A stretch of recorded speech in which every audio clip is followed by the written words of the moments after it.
بسم اللہ الرحمن الرحیم۔ السلام علیکم۔ حضرت عزیز علیہ السلام۔ اللہ تعالیٰ نے حضرت عزیز علیہ السلام کو نبوت عطا کر کے حکم فرمایا، اے عزیز یروشلم جاؤ اور دین کی تبلیغ کرو، کیونکہ اس شہر کو ہم دوبارہ سے آباد کریں گے۔ وہ شہر تباہ و برباد ہو چکا تھا، ہر جگہ کھنڈرات تھی۔ کھنڈرات کو دیکھ کر اندازہ ہوتا تھا کہ یہ ایک اچھا اور خوبصورت شہر تھا۔ اس شہر کو برباد کرنے والا شخص ایک کافر بادشاہ بخت نصر تھا۔ وہ قوم بنی اسرائیل پر غالب آ چکا تھا، اس لیے اس کافر بادشاہ نے نہ صرف شہر کو برباد کیا بلکہ شہر بیت المقدس میں رہنے والے بنی اسرائیل کے تمام لوگوں کو بھی پکڑ کر لے گیا تھا۔ حضرت عزیز علیہ السلام کا ذکر قرآن پاک میں ایک جگہ سورہ توبہ میں ہے۔ ان کے حوالے سے قرآن پاک میں ہے کہ یہودی حضرت عزیز علیہ السلام کو اللہ تعالیٰ کا بیٹا کہتے تھے۔ اس کے برعکس عیسائی حضرت عیسیٰ علیہ السلام کو اللہ کا بیٹا مانتے ہیں، اور یہ باتیں انہوں نے خود ہی گھڑ لی ہیں۔ اس طرح کی جو باتیں کرتے ہیں، ان کی مثال ان سے قبل جو کفر کر چکے ہیں ان کی سی ہے، اور اللہ تعالیٰ کی ان پر لعنت ہے۔ سورہ بقرہ میں ایک واقعہ ہے کہ ایک برگزیدہ ہستی کا ایک بستی سے گزر ہوا۔ وہ ایک گدھے پر سوار تھے۔ وہ بستی تباہ و برباد ہو چکی تھی۔ کھنڈرات سے پتہ چلتا تھا کہ یہاں آبادی تھی۔ بستی میں رہنے والے کہاں گئے، ان کے ساتھ کیا بیتی، کچھ پتہ نہیں تھا۔ مکانات کے مٹے ہوئے چند نقوش اس بات کی گواہی دے رہے تھے کہ یہ شہر بھی کبھی خوبصورت تھا اور لوگ یہاں رہتے تھے۔ وہاں کوئی شخص مل جاتا تو شہر کے تباہ ہونے کے بارے میں کچھ پتہ چل جاتا کہ ان لوگوں کے ساتھ کیا بیتی ہے۔ کون بدبخت تھا جس نے اس ہنستے بستے خوبصورت شہر کو تباہ و برباد کیا؟ اس کی شہر والوں سے ایسی کیا دشمنی تھی جو اس نے شہر کو تباہ کیا؟ اس بزرگ کو شہر کے تباہ ہونے پر بڑا دکھ ہوا اور انتہائی افسوس کے ساتھ خود کلامی کی۔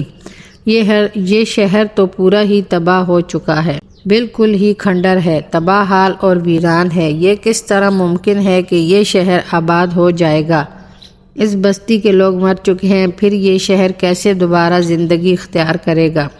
ایسا کوئی وسیلہ یا سبب نظر نہیں آ رہا ہے جسے دیکھ کر سوچا جائے کہ اس شہر کا آباد ہونا ممکن ہے۔ اللہ تعالیٰ یہ شہر کیسے آباد کرے گا؟ اللہ تعالیٰ نے اس ہستی کی روح اس وقت قبض کر لی۔ 100 برس تک ان بزرگ کی حالت ایسی ہی رہی۔ 100 سال پورے ہوئے اور بزرگ پھر سے زندہ ہو گئے۔ ان کے زندہ ہونے پر اللہ تعالیٰ نے پوچھا، تو کتنی دیر سوتا رہا؟ بزرگ نے فوراً سے کہا، میں 1 دن یا 1 دن سے کچھ کم۔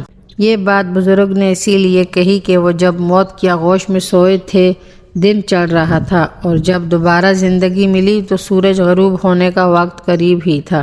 اللہ تعالیٰ نے فرمایا، تم 1 دن نہیں سوئے بلکہ پورے 100 سال تک اسی حالت میں رہے۔ بزرگ کو یہ بات سن کر حیرت ہوئی کہ یہ کیسے ممکن ہے کہ وہ 100 سال تک سوتے رہے۔ اللہ تعالیٰ نے بزرگ کی حیرت اور تعجب کو دور کرنے کے لیے فرمایا، اب دیکھو اپنا کھانا اور پینا کہ وہ خراب نہیں ہوا ہے، اور اپنے گدھے کو دیکھو کہ 100 سال میں اس گدھے کا جسم گل سڑ گیا ہے، صرف ہڈیوں کا ڈھانچہ جو باقی بچ گیا ہے۔ اس لیے ہوا کہ ہم تم لوگوں کے لیے نشان بنائیں، اور پھر دیکھو کہ ہڈیاں کس طرح جڑتی ہیں، ہم ان ہڈیوں پر گوشت چڑھاتے ہیں۔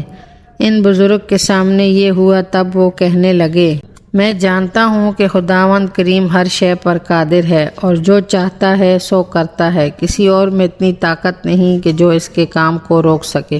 100 برس گزر جانے پر شہر بیت المقدس پھر سے آباد ہو چکا تھا۔